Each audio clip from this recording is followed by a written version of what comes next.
ভাবুন এমন এক কারাগারে আপনি বন্দী যেখান থেকে বেরিয়ে আসার পথ প্রায় নেই বললেই চলে, কারণ জেলের চারপাশে হাজার হাজার কিলোমিটার জুড়ে রয়েছে শুধু বরফে ঢাকা নির্জন প্রান্তর। কাহিনী শুরু হয় সাইবেরিয়ার এক ভয়ঙ্কর ঠান্ডা ও জনমানবহীন কারাগারকে ঘিরে। দ্বিতীয় বিশ্বযুদ্ধের পর রাশিয়ার হাতে বন্দী হওয়া বেশ কিছু জার্মান সৈন্যকে এখানে নিয়ে আসা হয়েছিল। তাদের দিয়ে প্রতিদিন কয়লার খনিতে কঠোর পরিশ্রম করানো হতো। কিন্তু অদ্ভুত বিষয় হলো কারাগারটির নিরাপত্তা খুব একটা কঠোর ছিল না। তারপরও কেউ পালানোর সাহস করতো না, কারণ আসল বাধা ছিল জেলের দেয়াল নয়, বরং তার চারপাশে বিশাল বরফের প্রান্তর। কাছাকাছি মানব বসতিও ছিল বহু দূরে, ফলে বাইরে বের হতে পারলেও তীব্র ঠান্ডায় বেঁচে থাকাটাই প্রায় অসম্ভব। তবে বন্দীদের মধ্যে একজন ছিল যে অন্যদের মতো হাল ছেড়ে দিতে প্রস্তুত ছিল না। তার নাম ক্লেমান ফায়ারওয়াল।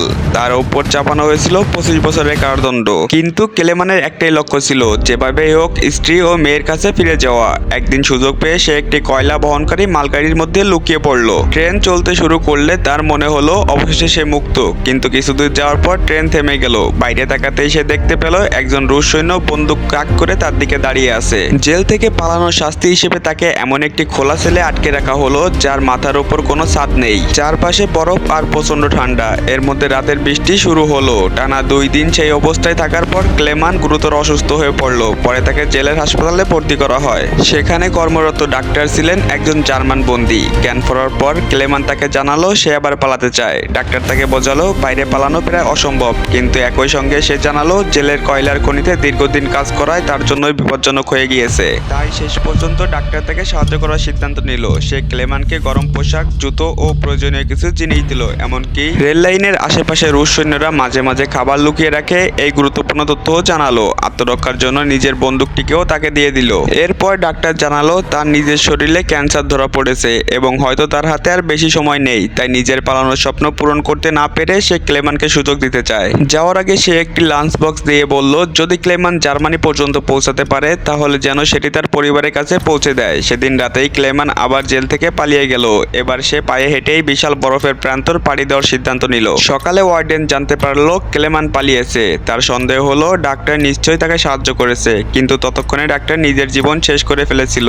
এরপর ওয়ার্ডেন সৈন্যদের ক্লেমানের পিছনে পাঠিয়ে দিল। সৈন্যরা অনেক খোঁজাখুঁজি করেও তাকে ধরতে পারল না। প্রতিদিনের তুষারপাত তার পায়ের ছাপ মুছে দিচ্ছিল। সবাই যখন ধরে নিয়েছিল ক্লেমান হয়তো মারা গেছে, তখনও ওয়ার্ডেন বিশ্বাস করত যে সে বেঁচে আছে। অন্যদিকে ক্লেমান তুষার ঝড় আর প্রচন্ড ঠান্ডার মধ্যে দিয়ে এগিয়ে যাচ্ছিল। দিনের পর দিন হাঁটার পর তার খাবার শেষ হয়ে গেল। ক্ষুধা ও ক্লান্তিতে একসময় সে বরফের উপর অজ্ঞান হয়ে পড়ল। জ্ঞান ফেরার পর সে একটি সিল দেখতে পেল। খাবারের আশায় বন্দুক নিয়ে সেটির পেছনে ছুটল, কিন্তু বরফ ভেঙে বরফ ঠান্ডা পানিতে পড়ে গিয়ে পায়ে আঘাত পেলেও সে হাল ছাড়ল না। শেষ পর্যন্ত তার শেষ গুলিটি ব্যবহার করে সিলটিকে শিকার করতে সক্ষম হলো। সিলের মাংস খেয়ে কিছুটা শক্তি ফিরে পাওয়ার পর আবার হাঁটা শুরু করলো। দিক ঠিক রাখার জন্য সে নিয়মিত কম্পাস ব্যবহার করত এবং নিজের মনোবল ধরে রাখার জন্য নিজের সঙ্গেই কথা বলতো। এভাবে প্রায় 2 মাস হাঁটার পর একদিন সে বরফের মধ্যে একটি ছোট গাছ দেখতে পেল।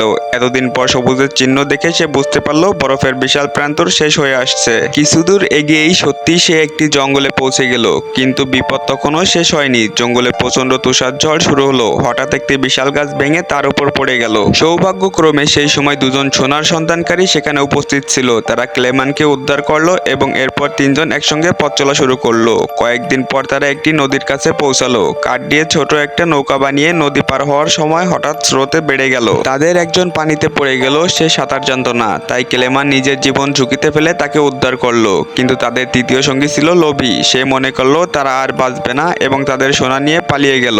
পরে তাকে খুঁজে পেয়ে ক্লেমানের সঙ্গী রাগের বশে তাকে গুলি করে হত্যা করলো।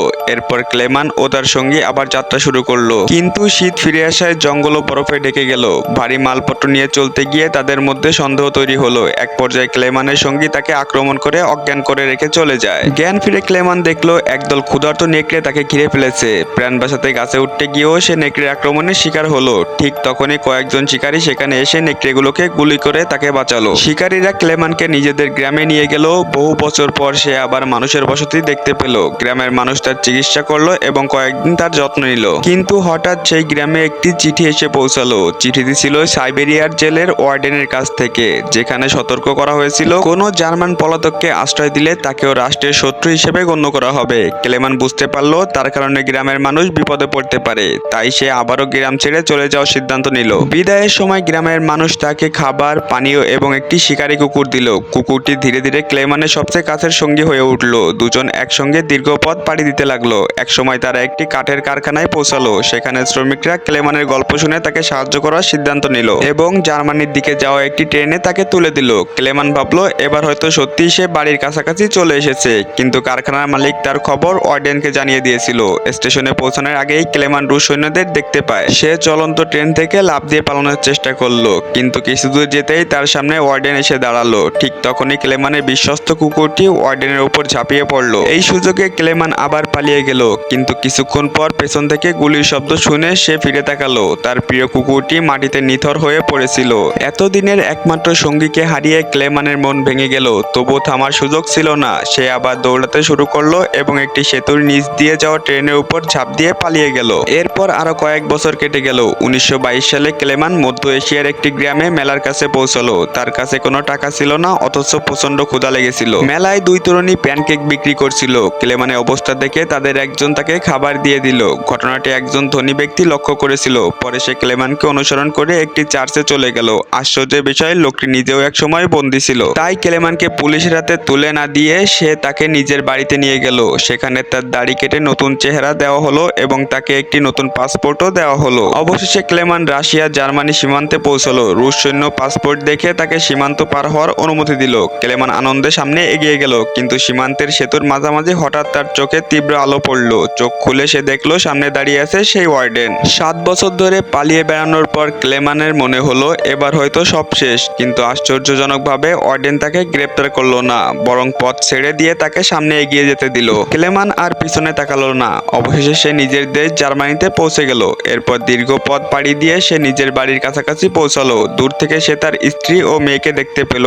তারা চার্চে যাওয়ার জন্য বাড়ি থেকে বের হচ্ছিল। ক্লেমন নীরবে তাদের অনুসরণ করে চার্চ পর্যন্ত গেল, কিন্তু তখনও নিজের পরিচয় প্রকাশ করেনি। হঠাৎ তার মেয়ে পেছনে ফিরে তাকালো এবং মুহূর্তের মধ্যেই তাকে চিনে ফেললো। মেয়েটি দৌড়ে এসে বাবাকে জড়িয়ে ধরলো। এত বছর পর নিজের স্বামীকে জীবিত অবস্থায় ফিরে পেয়ে তার স্ত্রীও আবেগে ভেঙে পড়ল। এভাবেই 7 বছরের দীর্ঘ পালিয়ে বেড়ানো, অসংখ্য বিপদ, ক্ষুধা, বরফ আর মৃত্যুর সঙ্গে লড়াই শেষে ক্লেমান শেষ পর্যন্ত তার স্বাধীনতা এবং পরিবার দুটোই ফিরে পেল। আর এই অবিশ্বাস্য গল্পের সমাপ্তি এখানেই ঘটে গেল।